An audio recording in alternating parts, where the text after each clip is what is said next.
Labour Party presidential candidate Peter Obi took a swipe at the Tinubu administration, accusing it of hypocrisy and playing politics instead of addressing the needs of Nigerians. Speaking at a press conference in Abuja on Thursday, Obi said the government has spent the last 2 years manipulating narratives and shifting blame rather than delivering measurable progress. Let's take a look. It is most troubling that in 2 years in office, the present government has brought our nation to the point where our leaders now celebrate and endorse failure, lies, and propaganda. The government today, rather than show genuine accountability and measurable progress, focuses on manipulating the narratives, gaslighting the public, shifting blame, and weaponizing governance. Meanwhile, Nigerians live in a worsening and worrisome insecurity, widespread corruption, hunger, and general despondence.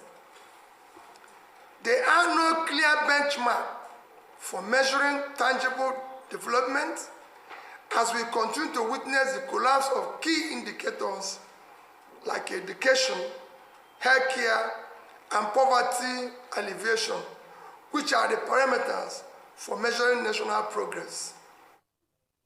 Well, all right, Dr. Abati, opposition leader there, saying that the Tinubu administration is playing politics. This is what we've been hearing. Well, the thing to note, because some people may make the comment and say, why is Peter Obi making the rounds? He has appeared on Arise, channels, TVC, News Central, you know, and all of that. You know, Waziri Adamawa Atiku Abubakar also issued a statement on the occasion of June 12. The thing to realize here is that this June 12 is for all of us.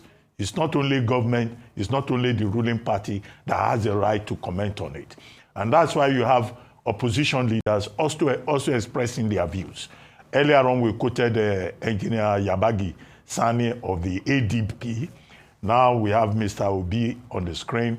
You know, if you check the papers, you also see statements by other leaders, including Waziri Adamawa Atiku Abubakar. Now, what did Mr. Peter Obi say? He said, look, 20 million Nigerians, according to WHO, have mental issues. And that's a frightening figure in a country where most of your psychiatrists, you know, they've gone into political appointments, or some of them have abandoned psychiatry. They are running barbing salons or hotels, or they have become farmers. 20 million in this population. The figure may even be more than that, because the way some people behave, you see that they actually need the help of a psychiatrist. Mr. Peter Obi made a point that, look, Nigeria has the largest number of children suffering from malnutrition. I guess he must have been quoting UNICEF. He says there is a hunger in the land. We don't need to be told that there is hunger in the land. He says there is poverty in the land, walking on stilts. We don't need to argue with him over that. In other words, he was confronting us at that press conference with the reality that, look, Nigeria is still a work in progress. Where people may disagree with him is to say, oh, what Tinubu has been doing since he got there is to play politics. That may be a very harsh assessment of the administration. And I think the administration has done a very good job in the last few weeks of advertising what it has been doing. Even the legislature, we have 2 senators on this program this morning. They were very defensive in saying that, the National Assembly has been very productive. But, I don't want to go into the details of helping the Tinubu administration to counter what Mr. Peter Obi has said. There are enough people who have been employed to do that job. And I believe that in due course, they will come forward. But it's good to have both sides of the coin. More so, as President Tinubu says, he doesn't mind criticism. More so, as he says, you can call me names. I mean, it's your right. I would defend your right to call me names. What is not allowed is malicious slander or libel. And that is the point to be made. And I think that President Tinubu, that portion of his speech should be, should be specially carved out, and copies of that portion of his speech made available to all the people working for him, including ministers who like to abuse people, including governors who like to arrest anybody that criticizes them on social media. That look, this is the spirit of the Tinubu administration: tolerance, unity, people realizing that other people have rights, and that right includes the right of bystanders and busybodies like us. So the president has empowered us now. Go ahead and talk. Criticize me. I'm ready. So you have been energized. You have been empowered by the president. Anybody that says, we will tell him, the man who has appointed you has given us the power. He has reminded us of our right under the Constitution. No, but the president spoke publicly. No, he slandered that the president says he doesn't want.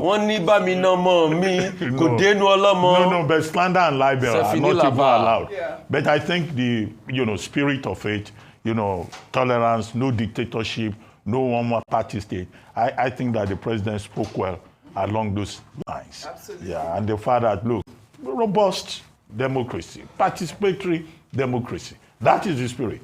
It's now for the president to walk the talk and call people who do not believe in his ideas to order, to behave themselves. Otherwise, that would be an endorsement, a presidential endorsement to do otherwise of banality and gagaism. Well, all right. Bimba, your comments on all the stories before we head over to Ogun State. Well, very quickly, I felt that Democracy Day could have taken a more of a unifying tone. I think that people were looking forward to hearing a message of encouragement. Yes, it's not the president's duty to help the opposition. The opposition is in disarray and they need to get their house in order.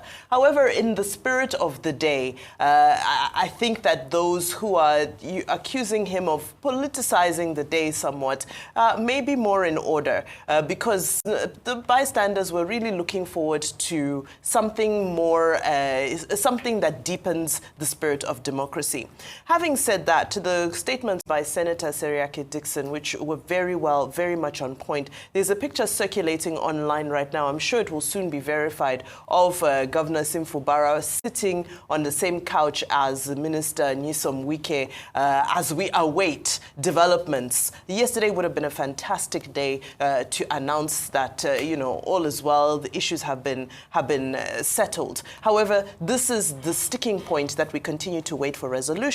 Another of the sticking points in the spirit of free speech is that op-ed that was shared by the diplomatic community, which spoke to the issues around the Cybercrime Act and highlighted the case of Dele Farotimi, which remains an issue that will be highlighted under this administration. It's on their track record. So it's very important that this administration is able to do all that's necessary to ensure that there's no recurrence of such instances and that the words spoken by the president, as Dr. Abati has said, as Rufai has already said, are lived, and that those who work beneath him and around the administration also walk the talk. Well, interpretation of the Yoruba adage I was saying, Bami nomo miko denolomel, means when somebody says, help me beat and discipline my child, they don't really mean it. Be careful.